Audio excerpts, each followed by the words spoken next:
Dari kami karena sudah menangani tanggap darurat ya bencana, kami tidak mendalami penyebabnya dulu. Orang tua santri belum ada yang menanyakan kenapa ini terjadi. Semuanya masih fokus bagaimana anak saya, ponakan saya untuk bisa selamat, gimana dicarinya itu masih. Jadi kami belum bisa menjawab itu. Tentu saja tadi kan Pak Menko juga sudah menyampaikan dengan Kemenko Infrastruktur ini pasti akan terus didalami. Gimana penyebabnya? Kita tidak bisa mata telanjang nanti salah kan, ilmu kita nggak di situ gitu ya. Nanti silakan tanya kepada ahli ya.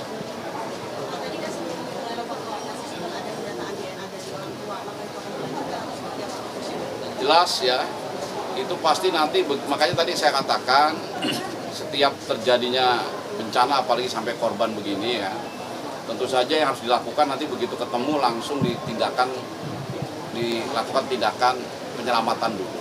Walaupun sudah menjadi jenazah kan langsung dimasukkan pada kantong, langsung dibawa ke rumah sakit. Di rumah sakit Siti Hajar.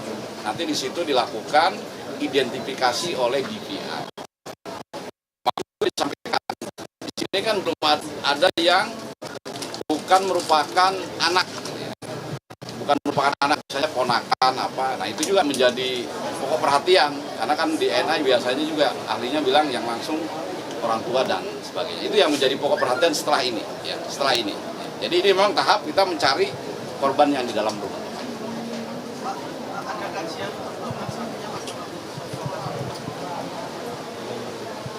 Kajian yang bangunan yang sebelahnya. Ya memang kalau secara itu kan kita pakai mata telanjang ya. Kita mata telanjang memang kan pakai audit, udah nempel gitu. Makanya itu untuk supaya tidak berakibat yang lain itu sebenarnya dikosongkan. Ya kita masih fokus ke jenazah ini, Pencarian, pertolongan.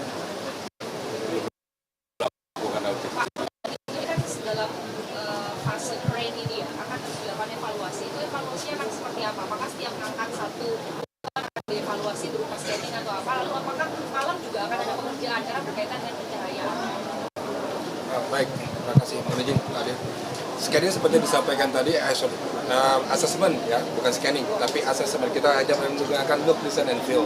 Ya, lihat jadi kita menggunakan alat deteksi karena kita ingin proses ini juga lebih cepat karena sebagaimana harapan kita dalam waktu yang tidak terlalu lama, tetapi bukan kita mengulur-ulur waktu karena dampak yang dituju tadi yang di bawah yang sudah pasti ini tidak butuh waktu segera juga untuk segera dipindahkan, dan ini juga tentu seperti tadi ada kekhawatiran dengan lingkungan sehingga proses ini hanya dilakukan dengan rapid assessment ya, atau penilaian atau kajian cepat dilihat tidak ada potensial victim ataupun body dan sebagainya dilanjutkan lagi.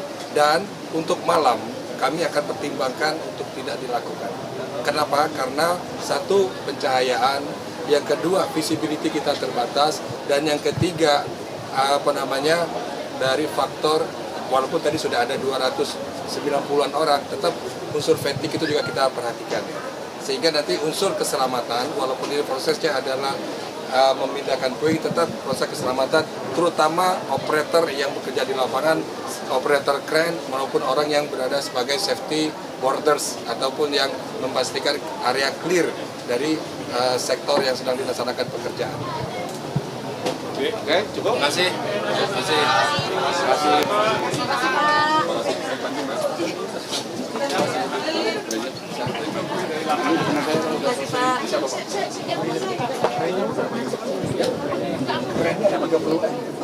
Kerennya ada 5.